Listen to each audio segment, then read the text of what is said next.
আসসালামু আলাইকুম বন্ধুরা। তো আমাদের মধ্যে যারা অষ্টম শ্রেণীর শিক্ষার্থী রয়েছে তাদের কিন্তু ডিজিটাল ও প্রযুক্তি বইয়ে প্রথম দিকেই আমাদের গুগল ফর্ম তৈরি নিয়ে বেশ কিছু কাজ রয়েছে। তো আজকের এই ভিডিওতে আমি দেখাবো যে যাদের আমাদের মধ্যে যাদের কম্পিউটার বা ল্যাপটপ নেই তারা কিভাবে মোবাইলের মাধ্যমে সহজেই গুগল ফর্ম তৈরি করতে পারবে। তো চলো বেশি কথা না বললে আজকের ভিডিওটা শুরু করা যাক। গুগল ফর্ম তৈরি করতে প্রথমে আমাদের একটা ব্রাউজার লাগবে। তো আমরা এখানে গুগল ক্রোম নিচ্ছি।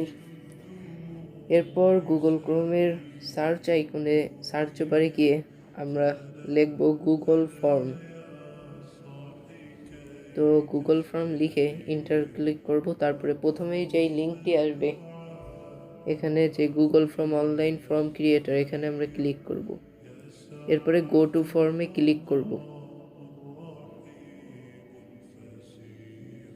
এই যে খুব সহজেই কিন্তু আমাদের গুগল ফর্মটা এসে গিয়েছে।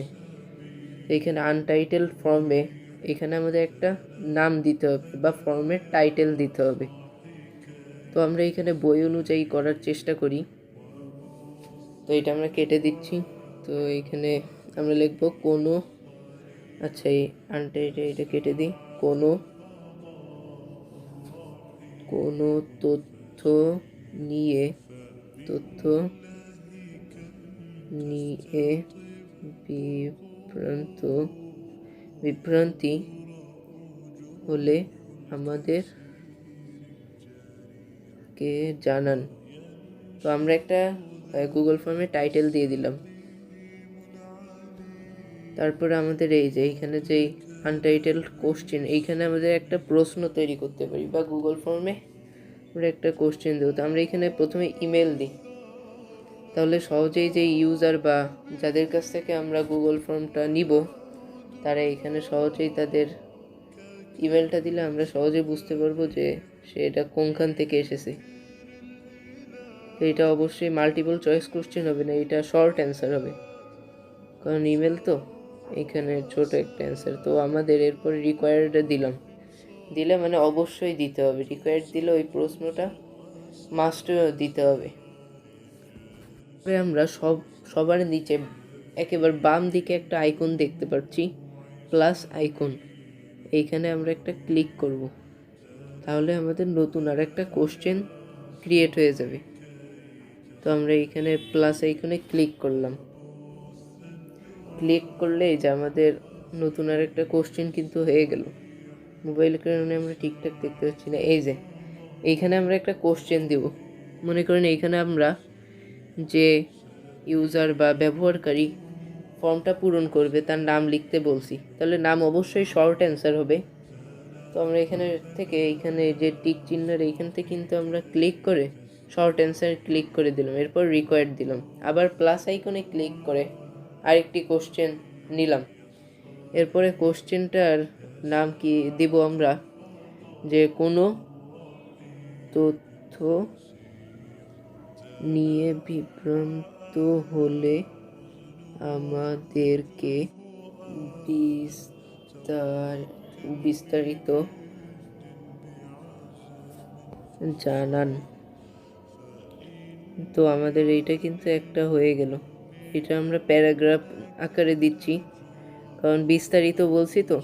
তো বিস্তারিত জানাতে বলছি ইউজারকে বা হ্যাঁ। তো আমরা এখানে একটা কোশ্চেন দিয়ে রিকোয়ার্ড দিলাম, অবশ্যই দিতে হবে। তো এরপরে আমরা যা করব, হ্যাঁ, তো এরপরে আমরা এই যে ফর্মটা তৈরি করলাম এতক্ষণ ধরে, এই ফর্মটা পাবলিশ করব। তো এই কারণে আমরা এই দিকতে একটা টিক চিহ্ন বা কাগজের যেমন প্লেন তৈরি করে ওরকম একটা ক্লিকের আইকন দেখতে পারবো, ওইখানে ক্লিক করব। তো এরপরে আমরা ইমেল দিয়ে দিতে পারি যাদেরকে পাঠাইতে পারি অথবা তো আমরা একটা ইমেল দিয়ে দিচ্ছি, এই ইমেলটা আমরা পাঠাবো। এছাড়াও আমরা কিন্তু ওই যে সেন্ড ভিয়া এইখানে একটা চিঠির মতন যেই আইকনটি রয়েছে তার ডান পাশে একটা যে আইকন, এটাকে কপি লিঙ্ক আইকন বলে, ওইখানে ক্লিক করে এই যে একটা লিঙ্ক পেয়ে যাচ্ছি, এইটাকে আমরা কপি করতে পারি কপি করে আমাদের যাদেরকে শেয়ার করতে চাচ্ছি তাদেরকে দিতে পারি, তাদের সামাজিক যোগাযোগ মাধ্যম।